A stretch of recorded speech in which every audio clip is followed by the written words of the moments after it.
completed. It is. The Messiah is come and done. But this is the final redemption. This is the transition from redemption to restoration and to the kingdom. And to go to the kingdom, we have to go through this thing called the Great Tribulation on our journey to the Promised Land, which is called the Greater Exodus. When does the Exodus begin? Well, historically from Egypt, it came after the Passover. When is the Greater Exodus going to take place? After this final redemption Passover. How do we know this Passover this year is specifically the final redemption Passover and it's not just the memorial of the ancient Egypt Exodus? How do we know this is the one?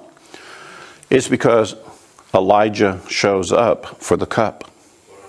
We've been setting the cup for him. And when suddenly the report is Elijah is in the land, then we know this is the Passover that is for the final redemption and the beginning of the greater Exodus. And we're going to be going through the Great Tribulation, ultimately the great and terrible day of the Lord. All right? So where do we find in the New Testament that it talks about Elijah showing up before the Lord in the Great Tribulation so we know about the final redemption? Well, we have this incredible prophecy, are you ready for this? Of the two witnesses. Guess what the best assessment is that one of the two witnesses is? Elijah.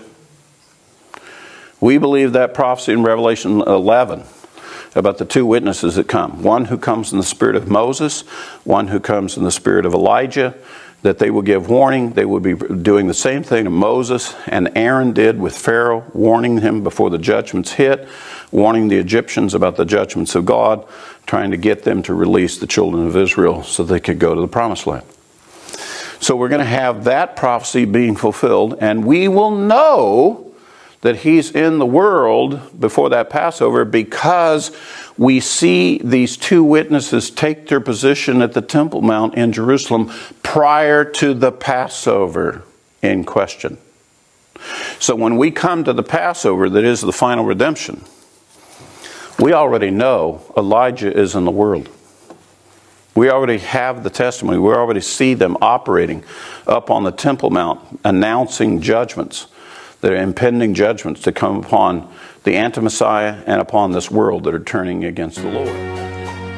שפוך חמתך על הגויים אשר לא ידעוך, ועל ממלכות אשר בשמך לא קראו, כי אכל את יעקב ואת נביאו שמו. שפוך עליהם